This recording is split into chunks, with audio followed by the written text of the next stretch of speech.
우리가 왜 흔히들 말할 때 이런 말을 하잖아. 얘 저 쪼다 같은 놈. 이런 말을 하죠. 그 쪼다라고 말하는 사람이 실존 인물이라는 것입니다. 놀랍게도. 그것도 왕의 아들, 장수왕의 첫째 아들. 그로서 왕세자였어요. 세자라는 게 그거잖아요. 세자라는 게 다음 이제 아버지가 죽으면 왕이 오를 사람을 말하는 거잖아요. 근데 장수왕이라고 그랬으니까 장수왕이 얼마나 오랫동안 장수했겠습니까? 그래서 이 사람이 97세까지인가 살았어요. 97세까지 살았으니까 그 아들도 고추대가라는 직책, 그러니까 이제 왕세자로서 가장 높은 지위, 국무총리 이런 정도의 그런 지위에 있었겠지요. 그런데 아무리 기다려도 아버지가 돌아가시질 않았어요. 그리고 자기도 70 넘겨 살았어요. 근데 아버지보다 먼저 죽어버렸어. 그러니까 왕세자로서 일은 열심히 하고 좀 사실 누릴 걸 많이 누렸겠지요. 왕세자니까 왕하고 거의 비슷한 등급으로 존경도 받고 했겠지만 왕을 해보지 못하고 죽었다 해가지고 저 쪼다 같은 놈 하면 이게 왕도 못 해보고 죽은 바보 같은 놈이라는 이런 뜻이었다는 것입니다. 근데 또 학설 중에서는 또 그런 학설도 있다 그래요. 어떻게 왕의 아들을 쪼다 같은 놈 이렇게 욕을 할 수 있겠는가. 그게 1500년이 지난 지금까지도 그 말이 이렇게 통용되고 있는 말일 정도니까 그런 말이 있는데 아마 저는 이 말이 좀 정설인 것 같은 느낌은 들어요. 이게 나오니 그 아들 이름이 그 고추대가 직책을 갖고 있던 그 바로 왕세자가 이름이 나온 또 그 사람은 그러니까 고주몽의 자손들이니까 고쪼다잖아요. 고쪼다. 근데 이름은 성은 부를 필요가 없으니까 쪼다라고 그러는 거죠. 근데 그러다 보니까 자기는 죽고 나서 손주였던 나온이라는 사람이 왕을 이어서 문자 명왕으로 즉위를 하게 됐어요. 그러니까 자기는 평생 세자 노릇만 하다가 죽어버리고 그 사람의 아들이 왕위에 올랐으니 그래서 사람들이 바보 같은 사람을 보면 쪼다 같다고 말하는 것입니다. 이렇게 이 사람도 사실 화려한 인생을 사는 거죠. 왕의 세자로 태어나서 세자 책봉이 되고 계속 이렇게 했으니까. 그러니까 아버지가 워낙 오래 살았던 거 97세까지 살았으니까 그때 당시 97세면 지금 한 120살 산 거라고 볼 수 있어요. 참 대단한 장수를 한 사람이죠. 심지어 쪼다 역시 기록상으로 70세를 넘겼으니 그때 당시에 기록을 볼 때는 초고령에 가까운 나이였죠. 그렇지 않습니까? 70대 이상 살았으니까. 그런데 문제는 이제 장수왕이 나이가 너무 많은데도 죽질 않았던 것이 문제였던 것일 뿐이죠, 사실. 그리고 이제 장수왕 제2 후반기에는 아버지를 보필하면서 국장 업무를 많이 대행했을 것이라고 이렇게 예측을 하더라고요. 그래서 97세로 이제 장수왕이 죽자 그 손주가 이제 자기 아들이 이제 그걸 하게 됐고, 또 한 가지 예를 또 말씀드리자면요. 또 우리가 많이 쓰는 말 중에서 사람 이름이 들어가는 것이 또 하나 있는데 그게 뭐냐? 왕초라는 말입니다. 왕초. 여러분 왕초라는 말을 많이 쓰잖아요. 어디 두목같이 생긴 사람 보면 왕초. 저놈이 저 무리 중에서 왕초네. 이런 말을 쓰잖아요. 그 왕초 역시도 실존 인물이었다는 것입니다.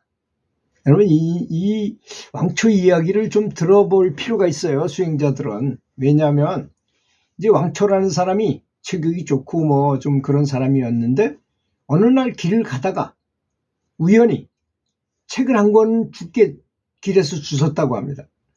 그 책이 무슨 책이었냐면 편작이 쓴 뜸 뜨는 방법이었다고 해요.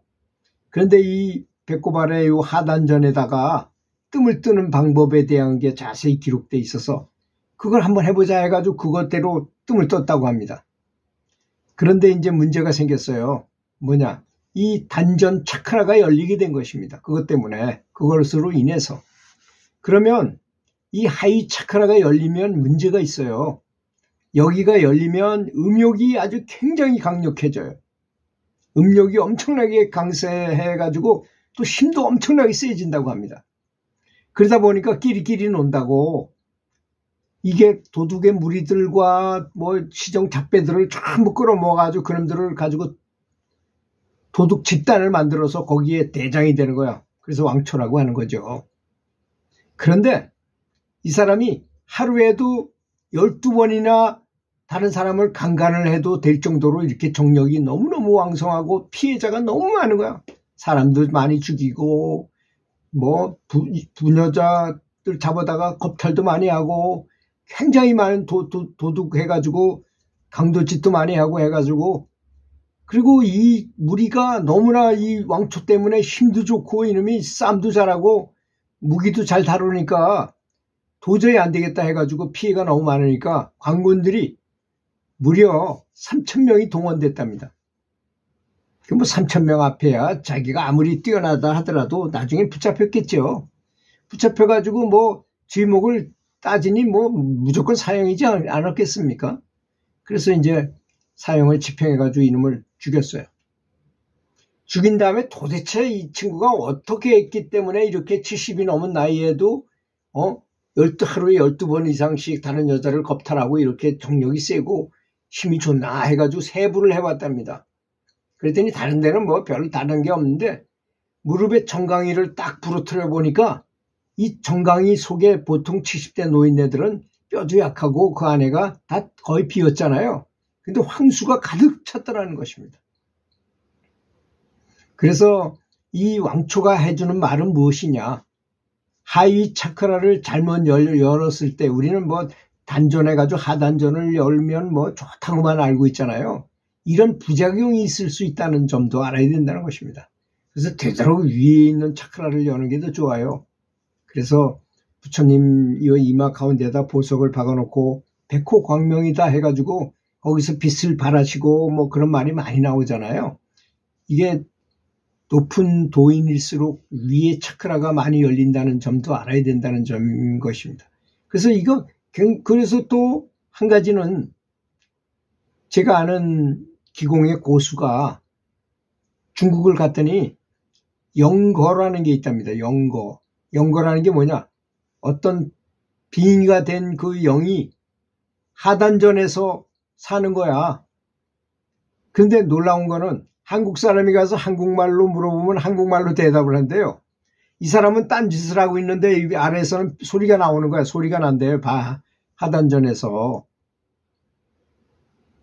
그러면 그 귀신의 입장이니까 뭐 물어보면 대답을 신기하게 할 거 아닙니까? 그 사람들이 많이 와서 돈도 내고 돈 복채를 받으면 이 사람이 받고 이 사람은 딴짓하고 있어도 여기서 대답을 하고 영어로 보면 영어로 대답하고 중국말로 물으면 중국말로 대답을 한대요. 귀신이 들어오니 귀신같이 안다는 거 아니에요. 귀신같이 아는 귀신이 그 안에 들어서니까 다 얘기했겠죠. 이런 폐해가 있다는 점도 알고 해야 되리라고 저는 생각합니다. 그래서 어떤 분들은 하단전에다가 의술을 하면서 생각을 집중하면서 뭐 수행을 하면 좋은 줄로 알고 있는데 그렇지 않은 점도 이거 참 말하기가 참 미묘한 점이 너무 많아요. 그게 이렇게 유튜브로 공개적으로 말하기가 참 불편한 점이 참 많습니다. 사실 이런 점도 있다는 사실은 반드시 알았으면 좋겠습니다. 뭐 여기에는 여러 가지 댓글이 달리라고 저는 생각하는데요. 하여튼 이렇게 예를 들어서 설명을 했습니다. 들어주셔서 감사합니다.